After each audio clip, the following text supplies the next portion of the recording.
Recently, two new Sonic games were announced. Complaints about the livestream's technical problems aside, it was interesting and awesome to see Crush 40 perform music from the games I grew up with. Sonic Mania, a new 2D Sonic game, was announced. I grew up playing the GameCube and Wii games, as well as Sonic Advance, so I can't say I'm as excited for this one, but I'm still looking forward to it. Project Sonic 2017, on the other hand, is what I'm really looking forward to. I wanted a 3D Sonic game and that's what we're getting. However, seeing how it lacked any gameplay to go off of, and it being mentioned that it's not a direct sequel to Sonic Generations, what will this game be like? All we can do is speculate. With that being said, here's an idea for a Sonic game I really want. It'd be the Sonic game to make childhood me happier than ever. First off, let's just get this out of the way. There needs to be a Chao Garden. There absolutely has to be a Chao Garden. Okay, now that I've made that clear, let's move on to the game's basic functions. You'll have the choice of 4 characters: Sonic, Tails, Knuckles, and Amy. The game's primary objective for almost every stage is to get to the gold ring as fast as you can. No new gimmicks, no weird control schemes, just normal Sonic. Of course, you'll still have your boss stages and special stages to collect the Chaos Emeralds. Now, let's talk about the characters themselves and how they'll function. Sonic plays like how you'd expect. He's the fastest of the group. He can spin dash, do homing attacks, somersault, and stomp while midair. He can slide down grind rails as well. He can still boost like in modern Sonic games. The catch is that he cannot boost while midair. That's why he has a stomp ability, to reach the ground faster, to go faster. Sonic's gameplay resembles the basic go fast, move forward style that we're used to. Tails is ranked second in terms of speed. He can spin dash and use some sort of weapon on his wrist to shoot lasers, like he did in Sonic Adventure 2. It works the same as it did in that game, except he won't be held back by the mech's movement limitations. Tails can also fly as usual to reach high places, cross gaps, and extend his flying time by flying through large rings, like in Sonic Adventure. This will allow him to take shortcuts that would normally hang over areas that have no platforms or footing, so trying to cross and failing would result in the loss of a life. Tails can only boost while he's flying. Tails' gameplay generally has some flying and shooting, while still going fast. Knuckles is ranked 3rd in terms of speed. He can spin dash, punch, glide, climb walls, and destroy blockades that the other 3 cannot. Unfortunately, he can't dig in this game, but he can still do a mid-air dive to quickly reach the ground, which is more of an attack. He can also hang from ceilings, which the others cannot do. Knuckles is basically the character you want to go to if you want more exploration. Once again, to re-emphasize, your goal is still to go fast and clear the level quickly. It's nowhere near the pace of the treasure hunting levels. He can only boost while he's climbing. Amy is the slowest of the 4. She can't spin dash, but she can do a giant step, which lets her get a good running start and can also be used to start a head slide attack. She can wall jump, attack with her hammer, and perform the hammer jump ability to boost herself sky high, giving her the best jumping ability out of the 4. The hammer jump boosts her a lot higher than we're used to. She can also make use of her acrobatic abilities emphasized in Sonic Boom, which would make her more of a platforming focused character. That would include stuff like swinging from pole to pole with her hammer. The better you are at fast platforming, the faster you can take your shortcuts. She can also slide down grind rails like Sonic. She can only boost while midair, which is the opposite of Sonic. This would be used to combat her slow running speed, and quickly get her to shortcuts that have wall jumps, balancing platforms, or stuff that you can swing from. Basically, think of these characters and levels like something out of the first Sonic Riders game, where the levels accommodate each type of character with the exception that the individual character routes are not totally blocked off. For example, let's say that there's a certain section with a bunch of hovering robots.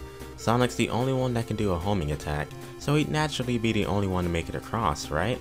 However, let's say you're playing as Tails and get curious. Perhaps you can try to rack up some momentum, jump from an elevated platform, and fly across the gap, rather than use the enemies to get there. Maybe you can already do it with Knuckles' glide ability, or Amy's mid-air boost, or even her hammer jump plus her mid-air boost. For another example, let's say that Amy's section requires a hammer jump to reach a wall, in order to execute a string of wall jumps. If you're playing as Knuckles, maybe you'd like to see if this route is faster for you, so you decide to jump from an elevated platform around, glide to the wall, and start climbing on one side of it since he can't wall jump. See what I mean? Even though there are certain sections dedicated for certain characters, you still have the freedom of experimentation. Unlike Sonic Riders, you're not just going to have a bunch of colored signs telling you what character goes where either. That's for you to figure out and decide. No invisible walls or anything like that. Now, I'm not saying that Sonic can somehow get through the walls that only Knuckles can take down, but I am saying that Sonic might be able to make it across the gap Knuckles glides over by using the momentum from his grounded boost into a jump. Additionally, I must mention that the methods for filling the boost gauge is the same for all characters. Now, that's the basic story mode and time attack, as well as the average gameplay. Let's talk about the other game modes. Versus mode pits you against other players, locally or online, to clear a course or win a battle. Race lets you challenge up to 4 players to see who can complete the course the fastest. You can also have a team race, where 2 players team up to complete a course first. Like Sonic Advance 3, there are special team moves. Additionally, players can also help their teammates cross shortcuts that they normally can't. For example, Tails can carry the other character over a gap if they need to. Both characters need to reach the goal ring in order to win. In order to combat players potentially just staying separated and making it more of an individual race, the special team moves will allow for much faster movement than before. Oh, and of course you can still attack your opponents, there just won't be any special attacks like in Sonic Adventure 2. Next up, you have your battle mode, where you can battle it out with up to 4 players. The same abilities apply, but there will be power-ups like rocket weapons or bubble shields, like in average Sonic games. There are also custom battle arenas for this mode. You still have the option of a team battle as well. With that mode, there will be special team attacks. Sound test is self-explanatory.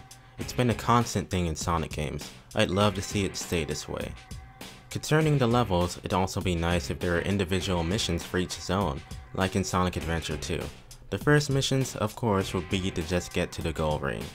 Now, let's touch upon the game's best mode, which is a Chao Garden. Well, to be honest, I'd be fine with a better Sonic Adventure 2 Chao Garden. It was pretty expansive on its own. Give your Chao the drugs from enemies you defeat to make them better, give them animals to customize their looks, enroll them in kindergarten, and have them participate in Chao Race or Chao Karate. I'd like these modes to have local and online play, as well as a new type of Chao minigame. Honestly, at the end of the day, let that Chao Garden be the basis for how the new Sonic game should have. Oh my god, did you hear that? I can't believe I abandoned them for over 4 years, this is amazing. They remember me. Alright then, that's the type of Sonic game I really want. I can't stress how much of an amazing game this would be for me. It'd never get old. I won't really get bored of it because of treasure hunting or mech sections. While they all weren't that bad, I never enjoyed them as much as the basic Sonic and Shadow stages. At the least, if you take anything away from this video, I just want a 3D Sonic Advance. Just go fast and get to the goal ring, nothing more and nothing less. It'll fulfill player needs here and there as well, such as precise platforming, exploration, and others, while having characters that focus on them, but don't have the gameplay styles restricted to them. Oh, and if anyone at Sega is potentially watching this, please, for the love of everything, take this idea and make a new game with it, please. You'd be providing everybody with the core Sonic experience without having to experiment so hard. You can easily expand on this concept of a new game by adding new characters, modes, and whatnot. Silver can use psychokinesis and hover, Shadow could just teleport or something. The possibilities are endless. This is everything I'd want out of a Sonic game. I seriously want something like this to happen, so that my inner child self can be just as happy with a Sonic game again. Thanks for watching. I'll resume my prayers for a Chao Garden. Raise the gas ring and you will speed up